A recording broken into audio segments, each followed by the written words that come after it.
Har bir mavzuning ikkinchi tarafi bor. Shuning uchun biz nuqta qo'ymaymiz. Dolzarb mavzular, qiziq fikrlar va samimiy muloqot. Bahslar va turli qarashlar, hammasi bir studiyada. Izlanishda davom etamiz. Shu sabab nuqta qo'ymaymiz. Sevimli FM'da.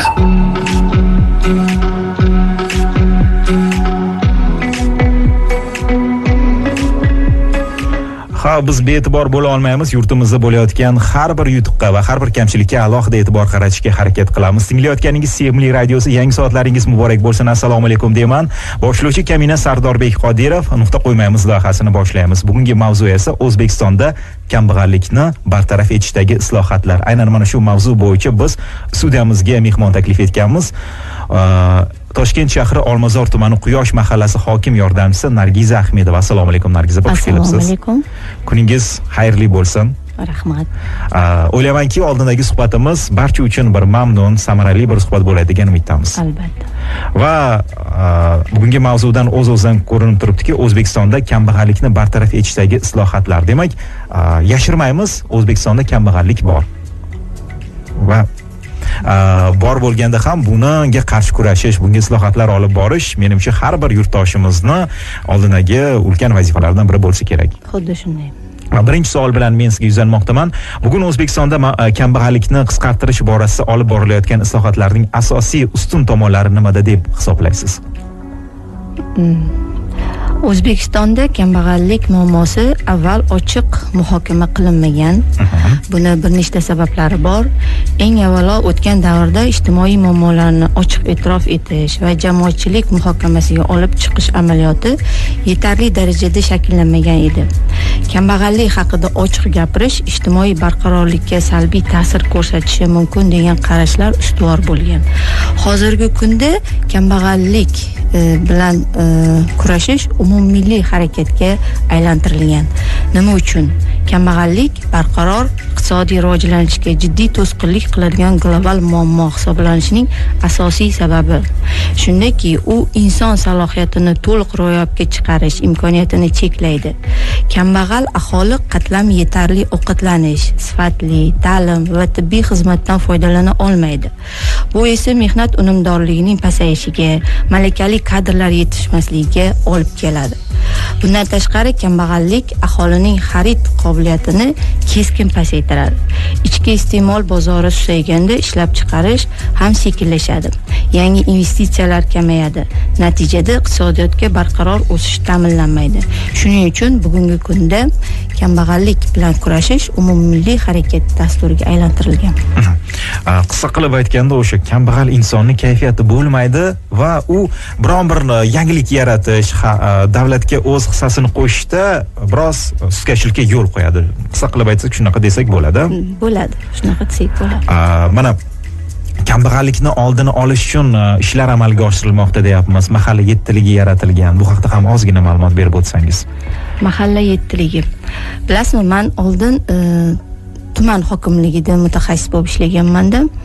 Keyin muhtaram prezidentimiz mahalla yettiligini tashkil etib, quyi bo'g'inga tushib, avvalambor quyi bo'g'indagi fuqarolarni hayoti bilan yaqindan tanish, u nimani his etmoqda, nimani xohlamoqda degan topshiriqlarni bizga berdilar. Men oldin aytardim, o'zimga o'zim mahallada nima ish bor deb o'zimga o'zim savol berardim. Haqiqatdan ham mahallada mana yozuv chizuv, jadvallarni to'ldirish, platformalarda ishlash men uchun umuman ish emasda. Lekin haqiqatdan ham muhtaram prezidentimiz ta'kidlab berganlaridek fuqaro bilan ishlash bu ana bu ish. Haqiqatdan ham fuqaroni kayfiyatiga qarash, fuqarolar har xil turli fikrlarga ega. Oldinlari mahallada bitta rais bo'lgan, bitta kotib bo'lganda, nima uchun mahalla yettiligi hozir bizga kerak? Hozir internet rivojlangan. Globallashuv sharoitida, globallashuv zamonasida odamlarning ongi, shuuri turlicha, qarashlari har xil. Mana shuning uchun mahalla yettiligi shu mahalladagi 7 yoshdan 70 yoshgacha deb olaylik, har bir fuqaroga individual yondoshi asosida ish olib bormoqda. Masalan, yoshlarga yoshlar yetakchisi, ayollarga xotin-qizlar faoli, ijtimoiy qatlamga ijtimoiy xodim, iqtisodiy o'zida o'zgarish bo'lishini xohlagan fuqarolarga ularni bandligini ta'minlashda hokim yordamchi shtatlari joriy etilgan. Bu haqiqatdan ham o'zini juda ijobiy samaralarini bermoqda. Sababi biz fuqarolar bilan yonma-yon turib, ular bilan alohida suhbatlashib, individual tarzda ishlamoqdamiz. Eslatib o'taman, bugun O'zbekistonda kambag'allikni bartaraf etishdagi islohotlar bo'yicha mavzu doirasida suhbat qurmoqdamiz. Toshkent shahri Olmazor tumani Quyosh mahallasi hokim yordamchisi Nargiza Ahmedova bugun studiyamiz mehmonlar. Agarda aynan mana shu mutaxassisimizga sizni savollaringiz bo'lsa, bemalol 90 115 1035 raqamlariga qo'ng'iroq qilishingiz mumkin yoki Sevimli Radio FM manziliga xabarlaringizni taqdim etsangiz bo'ladi. Va navbatdagi savol bilan men sizga yuzlansam, aynan mana shu hokim yordamchilari o'sha mahallalardagi kambag'al oilalarni aniqlashda qaysi bir mezonlarga rioya etishlari kerak? Qaysi bir mezonlarga qarashadi? Hokim yordamchilari mahalla hududidagi barcha oilalarni o'rgangan bo'lish kerak. Bu qanday bo'ladi? Xatlov natijasida, murojaatlar natijasida, aholini o'rganish natijasida har bir xonadon oilaga oila haqida tushunchaga, tasavvurga va ega bo'lish kerak ma'lumotlarga. Hokim yordamchisi har bir o'rganilgan oila bo'yicha individual portret chizib oladi. Ya'ni qaysi oila kam daromadli, qaysi oila endi ish boshlamoqchi, qaysi oila biznes boshlamoqchi, qaysi oilada umuman bandligi ta'minlanmagan aholi bor. Mana shularni o'zimizga alohida ro'yxat qilib, jadvallarni shakllantirib olganimizdan keyin kam daromadli aholini ko'p daromadli qilamiz, bandligi ta'minlanmagan fuqarolarni bandligini ta'minlashda yordam beramiz. Fuqaroni o'zini salohiyati, qobiliyati, layoqatidan kelib chiqib, ularni biz tadbirkorlikka jalb qilamiz. Yoki umuman ularni kasb hunarlari bo'lmasa, biz ularni kasb hunarlarga o'qib, kasbli bo'lishida shu voucher asosida o'qib kasb hunariga ega bo'lishlariga yo'naltiramiz. Juda ham yaxshi. Endi bilasizmi, yana bir jihati borki, o'sha Nargiza opa sun'iy kambag'allikni ham amalga oshirish mumkin-da, o'sha boqmandalik hissi deydimi, shunaqa jihatlar ham uchrab turadimi?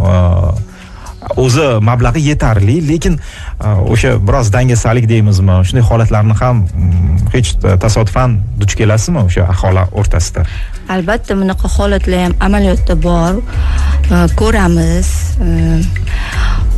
Mana shunday sun'iy holatlarni oldini olish uchun biz mahalla yettiligi bilan har bir oilani alohida o'rganib, individual yondoshib, to'g'ri tushuntirishlarni berib, sizni sharoitingiz birmuncha yaxshi ekanligi, siz bu toifaga to'g'ri kelmasligingiz deb fuqarolarga tushuntiramiz. Mana shunday holatlarda ko'p fuqarolarga yoqmaydi. To'g'risini aytganda, fuqarolar doim o'ziga yoqqan javobni eshitish xohlashadi. Mana shunda nima uchun u qo'shnimga beryapsiz, nimaga menga bermayapsiz degan ba'zi e'tirozlarni ham eshitamiz. Albatta, fuqarolarga o'sha yordamlar belgilangan mezon, talab, me'yorlar asosida beriladi. Albatta, ijtimoiy holati o'rganilib, ijtimoiy daftarlarga kiritilgan fuqarolarga belgilangan mezon, talablar asosida beriladi. Mana shunday holatlarda ba'zida bizga biz fuqarolarga tushuntirganimiz yoqmaganda mahalla nuroniylari bizga jamoatchilik asosida ko'maklashishadi. Ya'ni ular o'zini hayotiy o'gitlari, nasihatlari, hayotiy maktablardan kelib chiqib, o'sha fuqarolarga uyat bo'lishi haqida, qadriyatlarimiz haqida to'g'ri tushuntirishlar berishadi, nasihatlar, maslahatlar berishadi va gohida o'sha ozgina dangasa bo'lgan fuqarolarimizga ham ular mehnat, haqiqiy mehnat orqali farovonlikka erishish mumkinligi haqida ular ham o'zlarining nasihatlarini berib ko'maklashib kelishmoqda. Bizda qo'ng'iroq egasi bor, 90 115 1035 mavzu doirasida menimcha savollari bo'lsa kerak. Assalomu alaykum. Assalomu alaykum. Va alaykum assalom, kun xayrli bo'lsin. Avvalambor o'zingiz xudo bo'lsa hammalarni tanjolaysiz, sog' bo'lsin, kunlaring xayrli bo'lsin. Mehmonimizdan xush kelibdilar, el nazardan qolmasdilar, ilohim. Rahmat. Men Muborak xolangiz bo'laman. Zangiota tumani To'sqa viloyati Asl Meteyev 13 uyda turaman. Birinchi guruh nogironiman. Birog'ira praktikada turaman. Ayollar daftariga kirgizib qo'yishdi. Keyin mana gaz, svet ularga ham kirgizib qo'yishdi. Endi mana qiynalib yashayapman. Men ham ko'z bo'yicha birinchi nogironimiz ishxonamiz ham yopilgan. Reyestrga kiritib qo'ying, o'zimiz tutib olganimizcha desam, reyestrga kiritilmayapti-da. Endi qiyin ahvoldamanda sabzada boraman nimasiga mahalla raisiga boraman, bir-biriga nima qilib, birovga qarashni ham xohlamaydi, muomala qilishni ham bilmaydi bular. Yordam berishni ham bilmaydi, yaxshi ishlashmayapti-da mahalla yetiligi. Shunga men iltimos qilaman, shu nima maslahat bersalarini so'rayman. Xo'p bo'ladi, savolingiz tushunarli. O'sha Nargiza opa, mana shu qilinayotgan ishlarda ham ularni nazorat qiladigan insonlar bormi? Qayerga murojaat qilsam bo'ladi? Hozir o'sha quloq solishmayapti demoqdalar. Opamiz avvalambor o'zlari yashab turgan doimiy ro'yxatdan o'tgan joylar emas, yashab turgan hududlari bo'yicha mahalla yettiligiga murojaat qilishlari kerak. Ularning murojaatlari albatta o'rganib chiqiladi. Endi hozir qay holatda ularga bee'tiborlik bo'lgan yoki murojaatlari ko'rilmay qolgan, bunga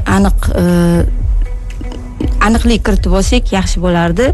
Agarda nomerlarini bersalar, telefon raqamlarini, men imkon qadar o'sha hudud bilan bog'lanib, masalaga oydinlik kiritishda yordam berardim.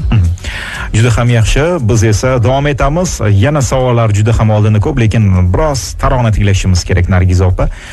Loyihamiz davom etadi. Bemalol qo'ng'iroq qilishingiz mumkin 90 115 1035 yoki Sevimli Radio FM manziliga xabarlaringizni taqdim eting. Eslatib o'taman, bugungi mavzu o'sha kambag'allikni, O'zbekistonda kambag'allikni bartaraf etishdagi islohotlar haqida biz bugun suhbat olib bormoqdamiz. Sevimli FM. Kerakli radio.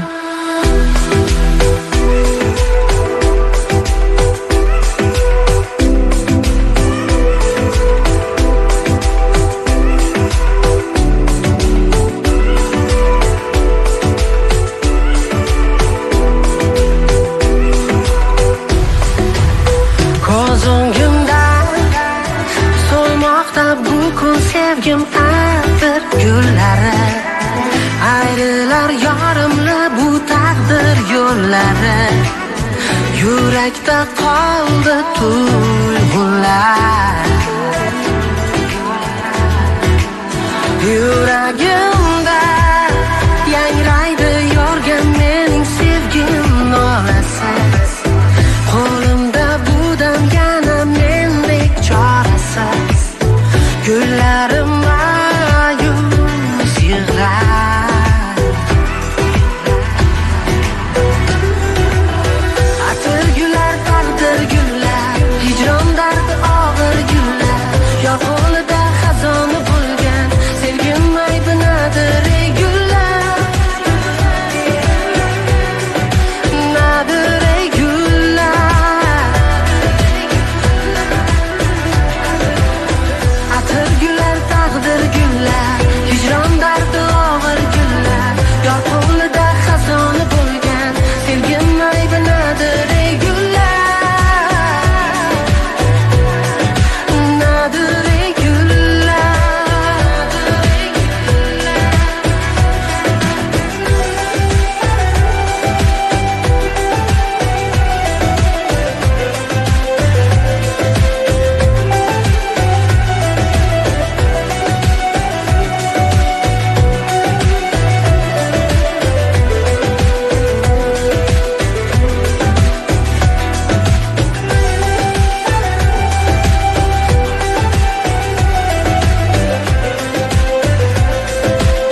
yo'nalishda davom etamiz. Shu sabab nuqta qo'ymaymiz. Sevimli FM'da nuqta qo'ymaymiz.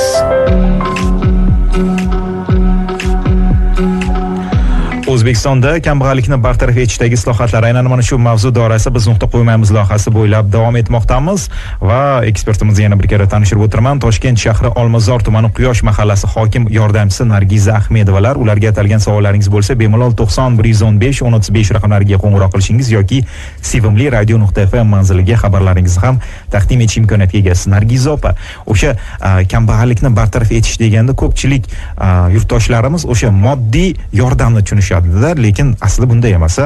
Ha, bunday emas. O'sha qandaydir moddiy mablag'ni ta'minlanadi va o'sha aholiga beriladi degan bir tushunchalar bor-da. O'zi asli bunday emas. Yo'q, bunday emas. Kambag'allikka bartaraf etish moddiy yordam bilan belgilanmaydi. Davlat tomonidan yoki homiylar tomonidan fuqaroga bir marta, ikki marta berilgan yordam bilan fuqaro kambag'allikdan chiqib qolmaydi. Fuqaro inson qachon kambag'allikdan chiqadi? Agarda o'zi men kambag'al emasman, men kambag'allikdan chiqaman degan zanjirni uzsa, ya'ni o'sha farovon yashashi, yaxshi daromadga ega bo'lishi faqat o'ziga bog'liq ekanligini ongli ravishda his etsa va tushunib yetsa. Buning uchun mahalla yettiligi tomonidan yuqorida aytib o'tganimdek har bir fuqaroni salohiyatiga, sharoitiga, holatiga qarab individual yordamlar berib kelinmoqda. Ya'ni ularni bandligini ta'minlab, kasbsiz bo'lsa kasbga o'qitib, yo'naltirib. Ba'zida fuqarolarimiz kelishadi-da, aytishadi, menga 5 millionlik, 10 millionlik, 4 soatlik ish kerak, 2 soatlik ish kerak yoki obedda uyga kelib ketishim kerak degan bir talablarni qo'yishadi. Mana shunday holatlarda biz fuqarolarga tushuntiramizki, yo'q, avvalambor ishga kirganda ish beruvchini talablari ustun bo'ladi. Ya'ni o'sha fuqaro bilan ish beruvchi tomonida mehnat shartnomasi tuzilganda ish beruvchi avvalambor fuqaroni ishga moyilligi, mehnatga moyilligini sadoqat bilan xizmat qilish holatlari ustunlik bo'ladi-da shunda. Ana shunda biz fuqarolarga tushuntiramiz, siz avvalambor ishga kiring, boshlang'ich qadamlarni qo'ying, ishga kiring, ozgina oylik olib turib, o'zingizni yaxshi tomonlaringizni ko'rsatib, yaxshi ijobiy natijalarga erishib, yuqori pog'onalarga ko'tarib, keyin yuqori daromadlarga ega bo'lasiz degan tushuntirishlarni beramiz. Ba'zida fuqarolarni o'sha kirayotgan ishida ham tushunchasi bo'lmaydi yoki malakasi bo'lmaydi. Biz ularni qisqa kursli o'qishlarda malakasini ozgina shakllantirib olib, ishga yo'naltiramiz. Har qanaqasiga aytganda ham avvalambor odam o'zi kambag'al bo'lmayman degan zanjirni o'zi uzish kerak. Mana shunda mahalla yettiligi biz fuqarolarni, odamlarni ongini o'zgartirish uchun mehnatga moyilligini tarbiya qilish uchun biz ular bilan shu suhbatlarni olib boramiz, to'g'ri tushuntirish, targ'ibotlarni olib boramiz. Hammasi tushunarli. Bilasizmi, o'sha hozir SMS orqali xabar taqdim etilgan Samarqanddanman, o'sha nonvoyxona qurish istagidaman, o'zimni o'zim band qilish uchun qayerga murojaat qilsam bo'ladi, nima qilsam bo'ladi degan bir yo'l-yo'riq so'rayaptilar tinglovchimiz. Buning uchun o'zlari telefonlaridan, telefon qurilmalaridan Maygo orqali qilishlari mumkin, Soliq.uz ilovasi orqali qilishlari ham mumkin. Agarda bunaqa imkoniyatlar bo'lmasa, shu mahallada, hududdagi mahalladagi hokim yordamchisiga murojaat qilsalar, ular hokim yordamchilari shu o'zini o'zi band qilishda yoki boshqa o'sha tadbirkorlik qilmoqchi bo'lgan hujjatlarni rasmiy shakllantirishda to'g'ri tushuntirishlarni berishadi. Yana shuni qo'shimcha ham qilib aytmoqchiman, tadbirkorlik qilmoqchi bo'lsalar, oilaviy tadbirkorlikni rivojlantirish dasturi asosida yoki biznesga birinchi qadam yoki biznesni rivojlantirish dasturlari asosida bir qator imtiyozli kreditlar ham mavjud. agarda ularni salohiyatlarini, layoqat, qobiliyatlarini, imkoniyat va sharoitlarini ko'rib, hokim yordamchisining tavsiyasi, mahalla yettiligining tavsiyasi asosida ushbu imtiyozli kreditlarni ham olib foydalanishlari mumkin. Nargiza opa, bilasizmi, aynan mana shu kambag'allikni bartaraf etishdagi islohotlar bo'yicha xorij tajribasi ham o'rganilib chiqildimi va u O'zbekistonga qanchalik moslashtirilmoqda agarda bunday tajribalar o'rganilgan bo'lsa? Bor, amaliyotda ozgina boshidan tushuntirish bermoqchiman, ruxsat bersangiz. Muhtaram prezidentimizni 2025-yil davlat fuqarolik xizmatini yangi yondashuvlar asosida tashkil etish hamda professional va natijadorlikka yo'naltirilgan davlat xizmatchilari korpusini shakllantirish chora-tadbirlari to'g'risida 95-sonli prezident farmoni mavjud. Bu farmonni tegishli bandlarida mahalla yettiligida faoliyat olib borayotgan hokim yordamchisi, mahalla raisi, yoshlar yetakchisi, xotin-qizlar faoli, soliq inspektori hamda ijtimoiy xodimlardan shu salohiyatli kadrlar zaxirasi shakllantirib boriladi. Boshqaruv samaradorligi agentligi tomonidan ushbu ro'yxat shakllantirib, zaxiraga olinib, ushbu zaxiraga olingan kadrlar bilan ishlab boriladi. Va muntazam ravishda O'zbekiston Respublika prezidenti huzuridagi Davlat siyosati va boshqaruv akademiyasida mahalla yettiligini xodimlarini malakalarini oshirish, bilim ko'nikmalarini yangilab borish, hozirgi zamon islohotlariga, talablariga moslashtirilgan holda yangi zamon talablari bilan o'qitishlar ham yo'lga qo'yilgan. Endi xorij tajribasiga keladigan bo'lsak, jumladan men o'zim ham 2025-yil oktyabr oyida Xitoy davlatiga xorij tajribasini o'rganishga bordik. Bu nimani natijasida? Muhtaram prezidentimiz tomonidan haqiqatdan ham davlat xizmatida faoliyat olib borayotgan xotin-qizlarga imtiyoz va imkoniyatlar berilganligi, yigitlar bilan tengma-teng ishlayotganligimiz natijasida albatta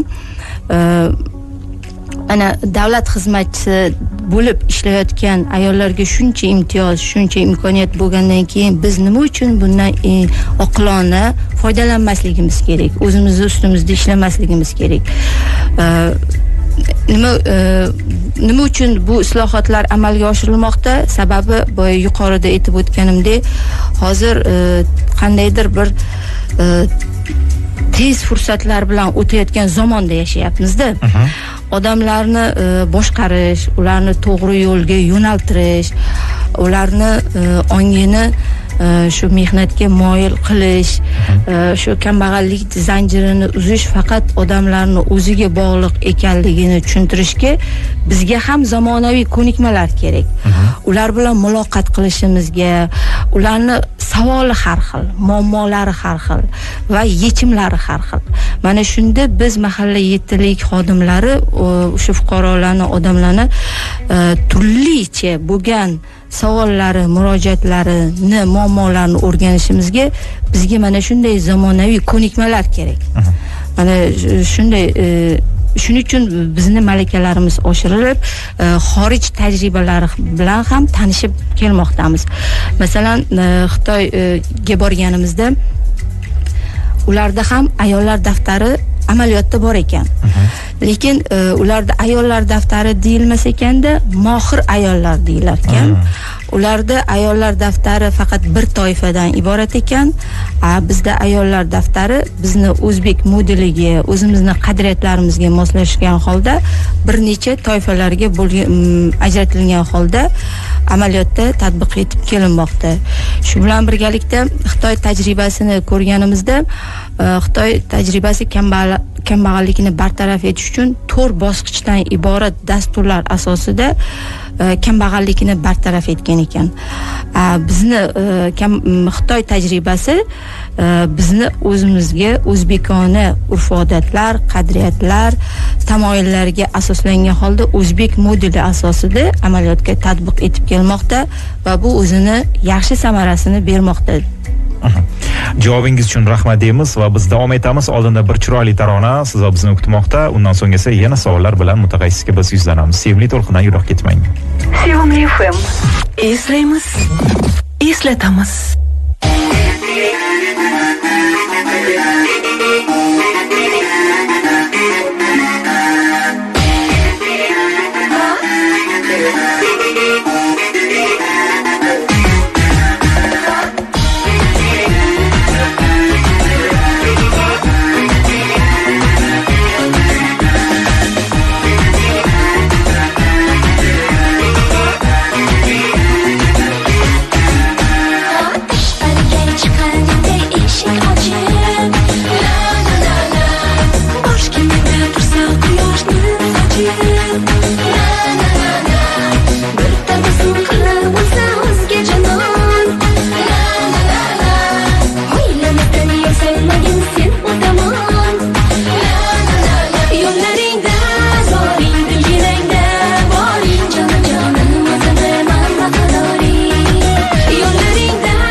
Chiqmasang urinma. Reklama. Darakchining 4-sonida o'qing. Urushga ketgan buxorolik muhojir 3,5 yilga qamaldi. Xodim sababsiz ishga kelmasa, qanday chora ko'riladi? Qishda keng tarqalgan virusdan saqlanish yo'llarini o'rgatamiz. Mahsulot sertifikatlangan, xizmatlar ro'yxatga olingan. Reklama bo'limining telefoni 71 215 57 21. İzlanishda davom etamiz. Shu sabab nuqta qo'ymaymiz. Sevimli FM'da nuqta qo'ymaymiz.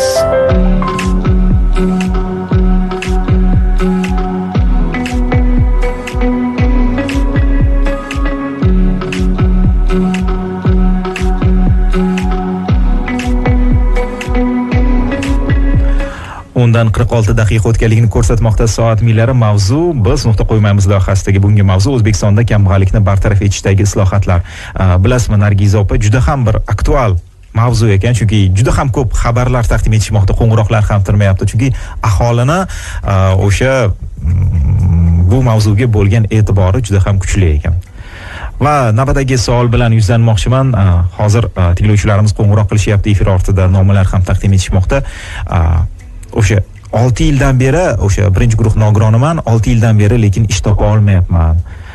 Bunga bunga qanday bir yechim topsa bo'ladi, demak aholida demak ishlash uchun xohishi bor, lekin o'sha ish masalasi bo'yicha biroz qiynalayotgan ekanlar. O'zi qanaqa bo'ladi bu jarayon? Qanday qilib ish topsalar bo'ladi? Tushunishim bo'yicha akamizni sog'liqlarida muammo bor. Endi hozir birinchi guruh deb aytildi. Avvalambor ular shu hududlari bo'yicha, mahallasi bo'yicha shu ijtimoiy xodim bilan muloqotda bo'lishlari kerak. Unga murojaat qilgan bo'lishlari yoki o'sha ijtimoiy xodim ularni o'sha ro'yxatga olgan bo'lishi kerak. Ularni imkoniyatidan, sharoiti yoki layoqidan kelib chiqib, uy sharoitida ham bandligini ta'minlashga yordam berish mumkin. Ya'ni ular uy sharoitida nima bilan band bo'lishlari mumkin. Uni alohida tartibda gaplashib, imkoniyatlarini oldin o'rganib chiqish kerak-da. Masalan, tikishgami yoki to'qishgami yoki o'sha pishirishgami, nimaga salohiyatlari yetadi. Uy sharoitida bandligini ta'minlash bo'yicha mahalla hududidagi shu hokim yordamchilarida yoki shu mahalladagi ish beruvchilar tomonidan ro'yxatlar shakllantirilgan. Tuman kambag'allik bandlik bo'limi tomonidan ham aynan shu sog'lig'ida muammosi bor fuqarolar uchun alohida bo'sh ish o'rinlari yoki uy sharoitida bandligini ta'minlash bo'yicha ro'yxatlar shakllantirilgan. Mayli, agarda telefon raqamlarini bersalar, yana ham aniqlik kiritib, o'sha hudud bo'yicha gaplashib yordam berardik. Nargiza opa, amaliyotda qaysi toifa aholini ish bilan ta'minlash eng qiyin kechyapti o'zi aslida va bu borada qanday yechimlar qo'llanilyapti? Juda ham aniq savol berdingiz. Bilasizmi, har qanday ishni amalga oshirish mumkin. Har qanday marralarni zabt etish mumkin. Faqat odam o'zi xohlasa. Sizni savolingiz bo'yicha hozir bizdagi og'riqli nuqtalar bo'ladi. Shunaqa odamlarni biza ishga jalb qilish bo'yicha yoki o'sha kasb hunarga o'qigan deb aytganimizda o'ylab ko'ring. Erimdan so'rab ko'ring. Agarda uyda o'tirgan ayol bo'lsa yoki o'sha qaynonasini xizmatini qilayotgan uy bekalari bo'lsa, qaynonamdan so'rab ko'ring, erimdan so'rab ko'ring degan o'zini fikriga ega bo'lmagan fuqarolarimizda mana shunday holatlar bo'ladi-da. Masalan, ba'zi tadbirkorlik qilaman degan fuqarolarga o'sha imtiyozli tadbirkorlik paketi bo'yicha siz to'laqonli tushuntirishlarni berasiz, yo'nalishlarni berasiz, hamma savoliga javob berasiz. U yana o'ylab ko'ring deydi, uydagilar bilan maslahat qilib ko'radi, keyin borib o'rtoqlari bilan maslahat qilib ko'radi, qarindoshlari bilan maslahat qiladi. Shunaqa holatlar ham bo'ladi-da. Ba'zida biz hazil qilib, endi yana kimdan so'rab ko'rasiz, kim qoldi degan hazil toifasida suhbatlarni davom ettiramiz.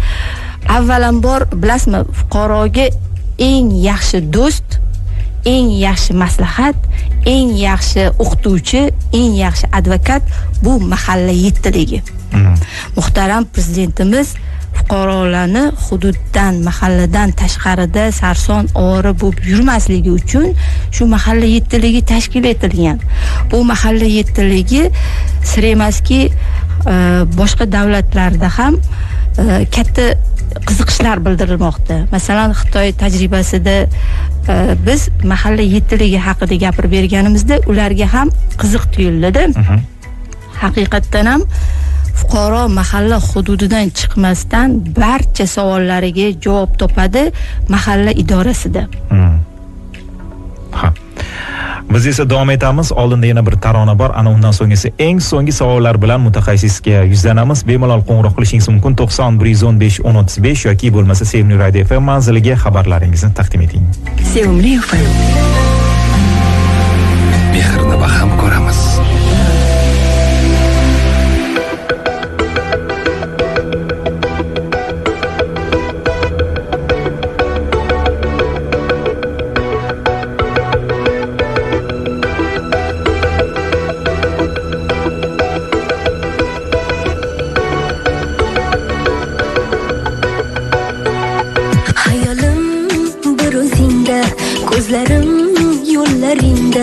erta kech ko'z o'ngimda faqat sensan, faqat sen.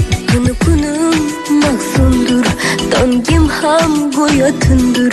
Meni bu holga solgan faqat sensan, faqat sen. Olib ket meni, olib ket, sensiz joylardan olib ket. Olib ket meni, olib ket, sen yo'q joylardan olib ket. Olib ket meni, olib ket, sensiz joylardan olib ket. Olib ket meni, olib ket, sen yo'q joylardan olib ket. Sen eshit yuragimni, sen eshit dardlarimni, sen eshit sog'inchimni, mening borim faqat sen. Hayotimning kunduzi, dilimning takror so'zi, intizor ko'zlarimning kutgani bu faqat sen. Olib ket meni, olib ket, sensiz joylardan olib ket. Olib ket meni, olib ket, sen yo'q joylardan olib ket. Olib ket meni, olib ket, sensiz joylardan olib ket. Olib ket meni, olib ket, sen yo'q joylardan olib ket.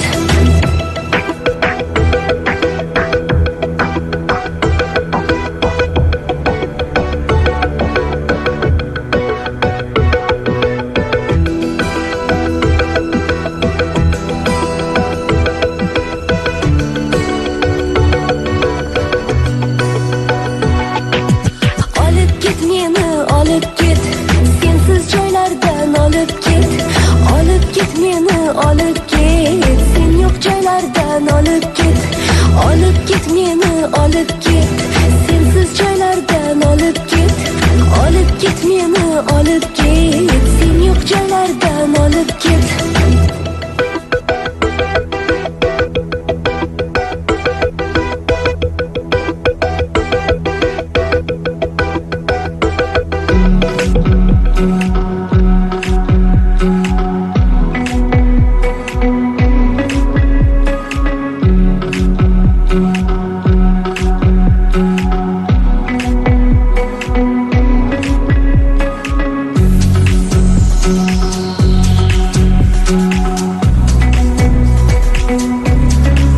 FM 103.5 Toshkentda, Samarqandda esa FM 4.5 to'lqiniga sozlangansiz Sevimli radiosi nuqta qo'ymaymiz loyihasi davom etmoqda va mutaxassisga eng oxirgi savollar bilan yuzlanmoqchiman. Eslatib o'taman, bugun Toshkent shahri Olmazor tumani Quyosh mahallasi hokim yordamchisi Nargiza Ahmedova studiyamiz mehmonilar. Bilasizmi, Nargiza opa, aynan mana shu 2026-yil yurtboshimiz tomonidan mahallani rivojlantirish va jamiyatni yuksaltirish yili deya bejizga aytilmadi, nomlanmadi. Demak, bu sizlarning ishingizga yanada mas'uliyat, yanada ikki karra kuch bilan ishlash uchun menimcha turtki bo'lsa kerak, shunaqami? Albatta. Muhtaram prezidentimiz tomonidan mahallani rivojlantirish va jamiyatni yuksaltirish yili deb e'tirof etilishi, 2026-yilga bunday nom berilishi biz mahalla yettidagi xodimlarning oldiga juda ham katta talab, topshiriqlar va maqsadlarni o'z oldimizga qo'yganmiz. Avvalambor mahalla yettiligi fuqarolarni farovon yashashiga, ularni shu ezgu maqsadlariga erishishida, ta'lim olishida, tibbiy xizmat olishlarida, jamiyatda o'z o'rnlarini topishlarida biz mahalla yettiligi barchamiz ahil jamoa bo'lib, kamarbasta bo'lib faoliyat olib boramiz. Albatta odamlar bizdan rozi bo'lishi kerak. Qachon ular rozi bo'ladi? Agarda ular mazza qilib yashasa, qisqa qilib aytganda mazza qilib yashasa, ular bizdan rozi bo'ladi. Ular qachon mazza qilib yashaydi? Oyligi bo'lsa, bandligi ta'minlansa, ijtimoiy muammolari bo'lmasa, maishiy muammolari bo'lmasa, uzoqqa bormasdan mahalla hududida o'z muammolarini hal eta olsa, ana shunda biz odamlarni rozi qilgan bo'lamiz. Odamlarni rozi qilish uchun biz doim izlanishdan, o'rganishdan, mehnat qilishdan to'xtamaymiz. Juda ham xursandmiz. Bo'layotgan qo'ng'iroqlar va nomalardan bilinyaptiki, aynan mana shu mavzu juda ham aktual. Bu degani nuqta qo'ymaymiz. Biz hali aynan mana shunday ko'pgina savollarning yechimi bilan yana studiyamizda sizni ko'rishni istar edik. Tashrifingiz uchun rahmat Nargiza opa. Tinglovchilarimizga bo'lgan istaklaringiz, so'zlaringiz bo'lsa marhamat aytishingiz mumkin. Fursatdan foydalanib shuni aytishim mumkin. Otang mahalla, onang mahalla. Ba'zida inson o'zini yaqiniga ham, jigariga ham ayta olmaydigan gaplari bo'ladi. Lekin mahalla yetiligi xodimlari bilan tor doirada kerak bo'lsa, tor doirada individual suhbatlar olib borish imkoniyatlari ham mavjud. Biz fuqarolarni doim eshitganmiz. Biz bilan bo'lgan suhbat o'sha xonada qoladi. Voy, men mahallaga chiqsam uyat bo'ladi degan gapni yig'ishtirish kerak. Mahallaga chiqib o'zini xohish istaklarini aytgan yoki muammolarini aytgan insonlarga ko'p holatda o'zini ijobiy yechimlari, ijobiy natijalari bo'ladi. Shuning uchun mahalla yetkaziligiga murojaat qilinglar. Rahmat kattakon tashrifingiz uchun. Eslatib o'taman, bugungi loyihamizning mehmoni Toshkent shahri Olmazor tumani Quyosh mahallasi hokim yordamchisi Nargiza Ahmedova edilar va biz esa dasturimizni aynan mana shu nuqtada yakuniga yetkazamiz. Bizni tinglaganingіз uchun rahmat. Muammolar doimo o'z yechimini topsin deb qolaman. Boshlovchi Kamina Sardorbek sizlar bilan chorshanba tongi efirga qadar xayrlashaman. Xayr omon bo'ling. Har bir mavzuning ikkinchi tarafi bor. Shuning uchun biz nuqta qo'ymaymiz. Dolzarb mavzular, qiziq fikrlar va samimiy muloqot. Bahslar va turli qarashlar.